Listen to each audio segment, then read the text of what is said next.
The stunning admission in the impeachment showdown. President Trump's top White House aide acknowledges there was a quid pro quo with Ukraine. Millions in military aid withheld to pressure the country to investigate Democrats. And I have news for everybody. Get over it. There's going to be political influence in foreign policy. Mick Mulvaney later denied what he said on camera. The fallout this morning. Breaking news out of Syria, hours after Vice President Pence announces a ceasefire with Turkey and the Kurds, more fighting and shelling reported.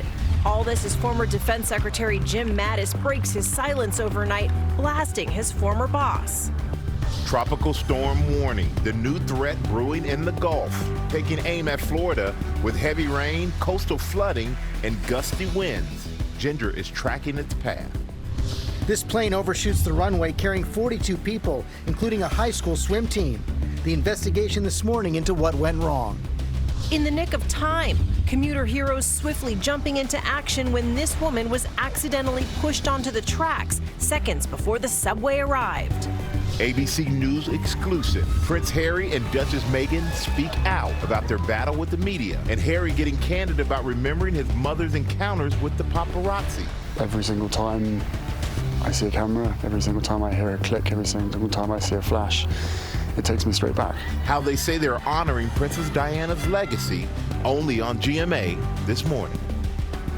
Live in Times Square, this is Good Morning America.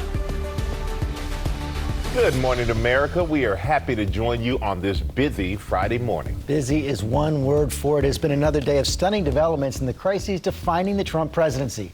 Overseas, the ceasefire in Syria, celebrated by the president, appears to be collapsing, a humanitarian disaster unfolding.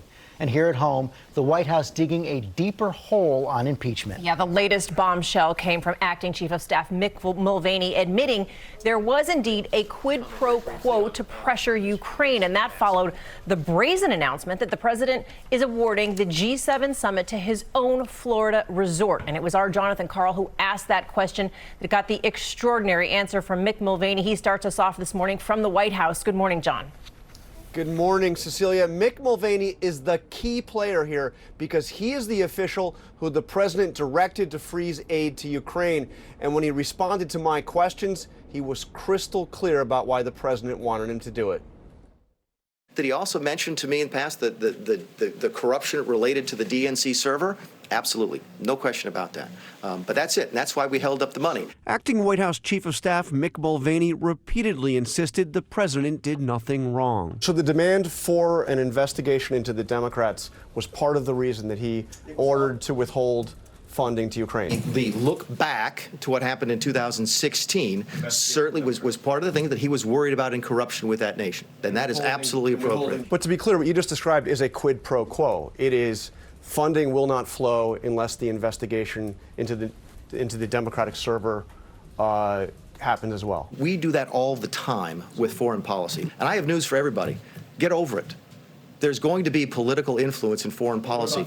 Mulvaney's words, which he later took back, directly contradicted what the president has been saying for weeks. But there was no quid pro quo. There was no quid pro quo. There was no quid pro quo. And it seemed to confuse his allies on Capitol Hill. He admitted that military aid to Ukraine was frozen in part to put pressure on Ukraine to investigate Democrats.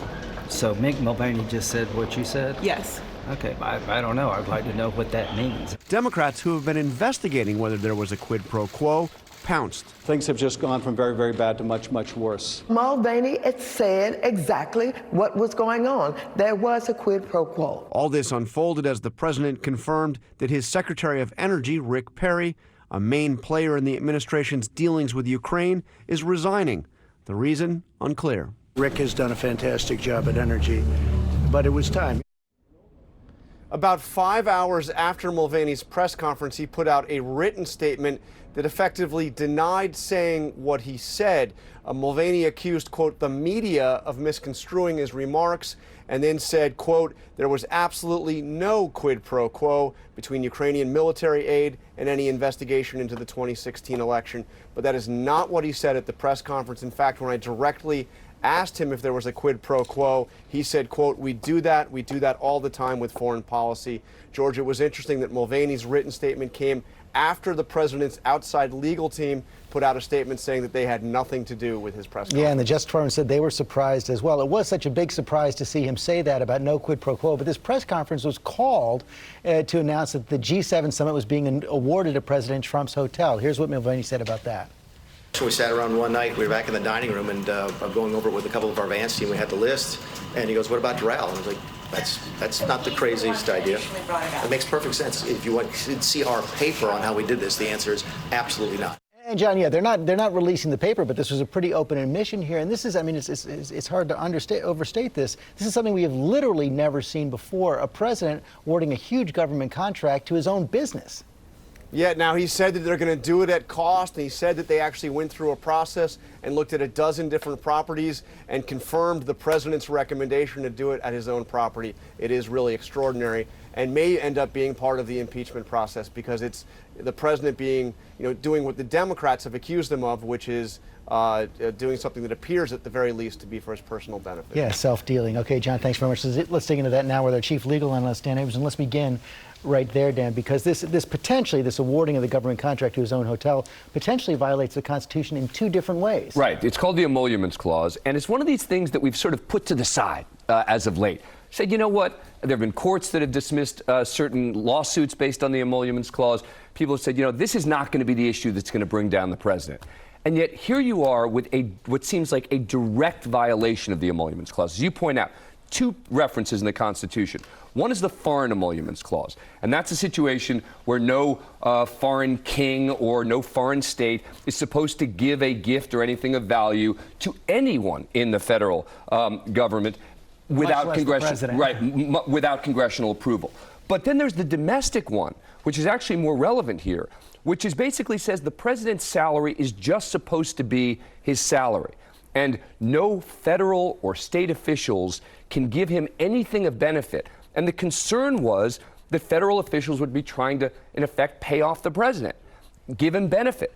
And so that's the one where you've got to say, if this isn't an example of it, what might be? Right, and that's why it's going to be looked at by the Democrats in the House, no doubt about that. Meantime, this admission from Mick Mulvaney that there was a quid pro quo. This had been the main defense against impeachment by the president and his allies. Right. Again and again, we would say, well, there's no quid pro quo. Do you need a quid pro quo, et cetera? And again, this isn't as much a legal issue as it is an issue for Congress with regard to potential abuse of power.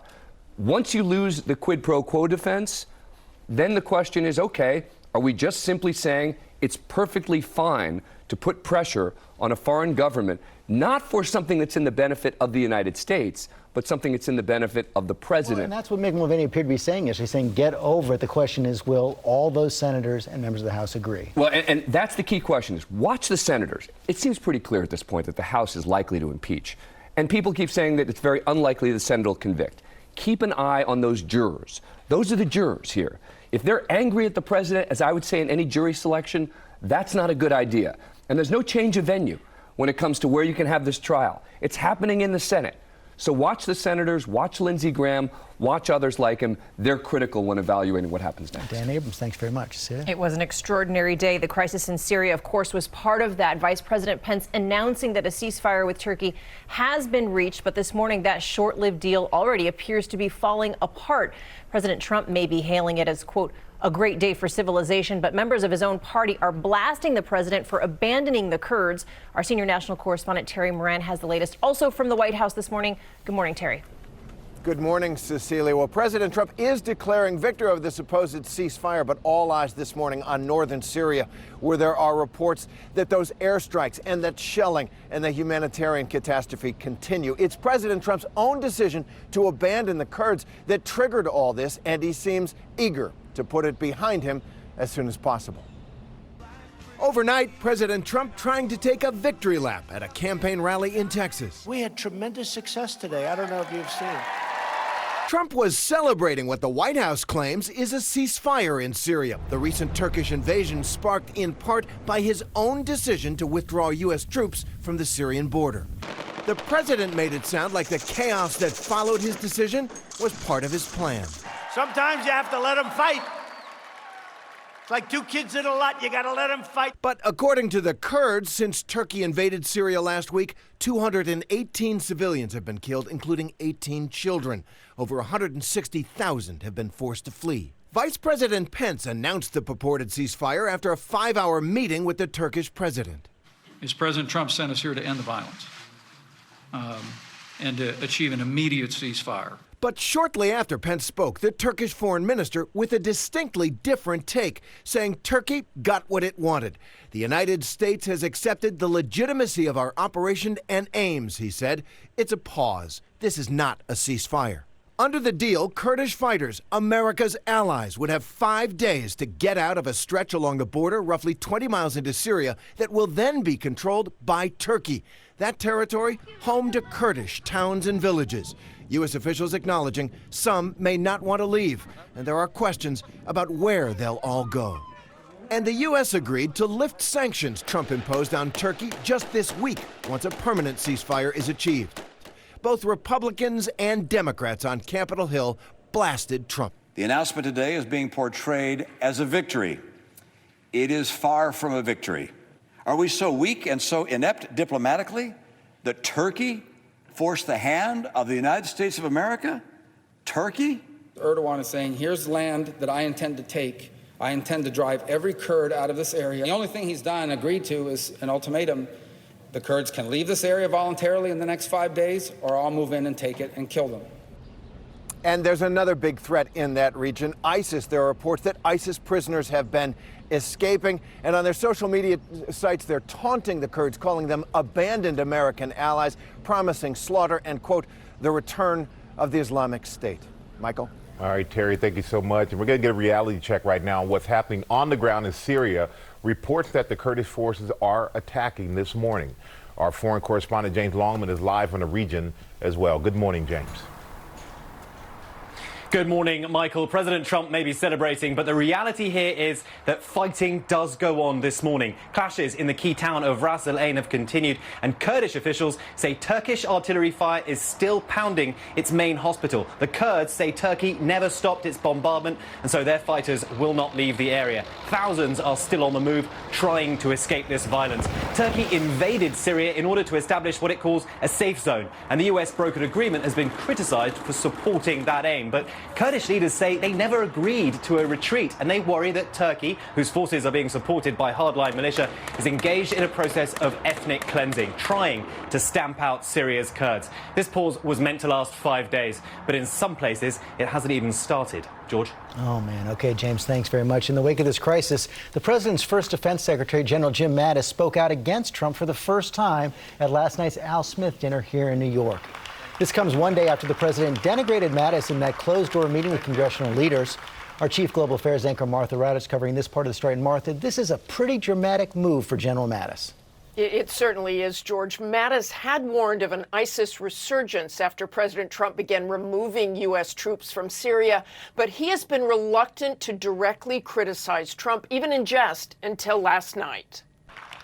The event, a roast, an annual white tie fundraiser for Catholic charities. The humor, direct. The target, clearly Donald Trump and his lack of military service. I'd earned my spurs on the battlefield, Martin, as you pointed out, and Donald Trump earned his spurs in a letter from a doctor.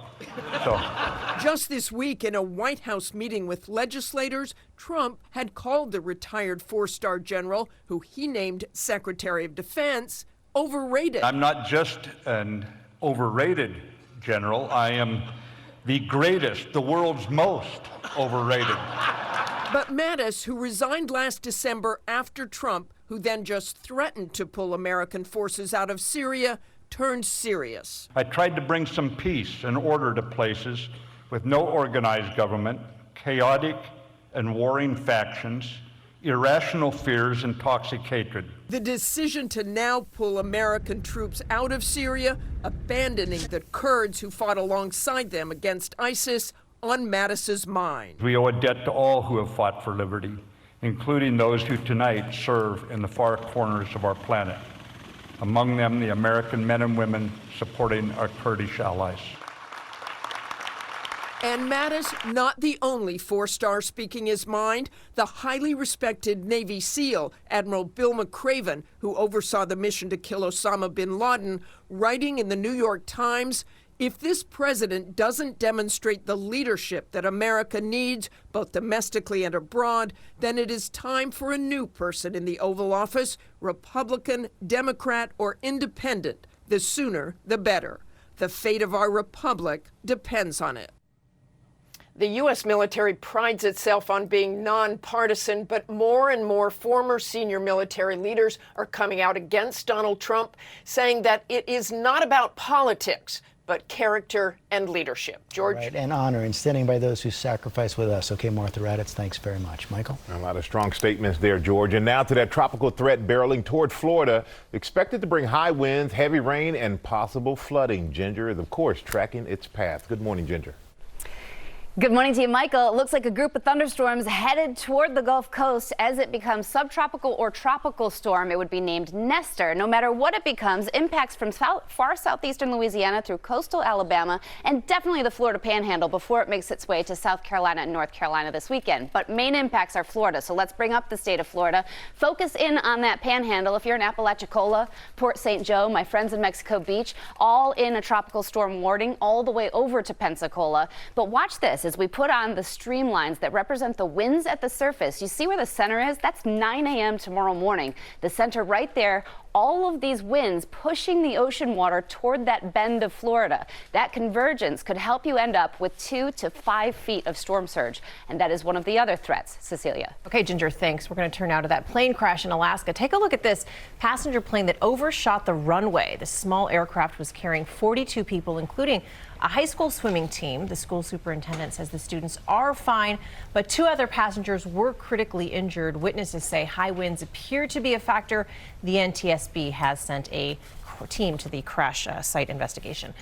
And turning now to a major victory this morning for opponents of vaping. Industry leader Juul says it will stop selling flavored pods, which advocates say appeal to children. Critics say this announcement from one of the biggest e-cigarette companies is progress, but that it doesn't go far enough because while Juul says it is halting sales of some of its most popular flavors, at this time they still plan to sell some of their flavored pods like mint, menthol, and tobacco. Michael. Definitely a crisis. Now to the history-making all-female spacewalk. It's set to take place roughly 20 minutes from now. You're looking live at the International Space Station where astronauts Jessica Meir and Christina Cook are gearing up for the big event.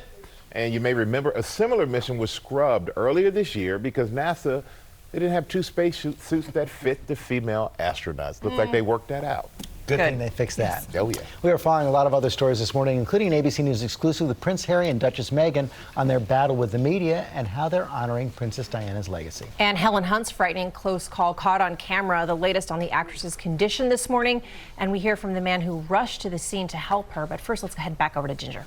And let's talk about the rain, because heavy rain will be moving in with this storm over Florida to South Carolina, even North Carolina, and up the coast by early next week. The weather in 30 seconds. First, though, the weekend getaways sponsored by Subaru.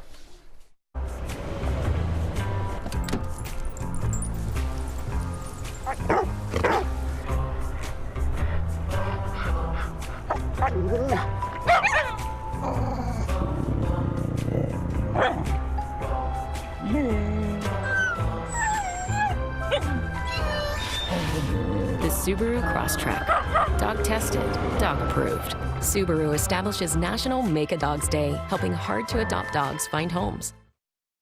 Starting out on your Friday, breezy and cold, so coats for sure needed. Button them up, zip up the jackets, and try to stay warm. From the 40s to the mid-50s, recess time for the kids. 63 your high temperature today. We are expecting more sunshine, less wind for today. And then your Saturday, increasing clouds, the high 66. Rain for Sunday, starting early 64. That's rain from what could be Tropical Storm Nestor moving through. Early part of next week, 70 degrees, but frosty start. Get ready for it early Saturday. It's Friday, so even if you feel like Taco the dog, look at this. You'll make it through, don't worry. His name is Taco, and he's got his head in a Cheeto bag. I don't know what gets better than that. It might be me later on. He's okay, by the way. They got it right off, don't worry. We'll be right back. This is a battle for the brightest minds of America. If Mr. Edison succeeds, he will set us back so far we may never recover. I hope you brought your checkbooks. Our future's not going to be paved with bricks.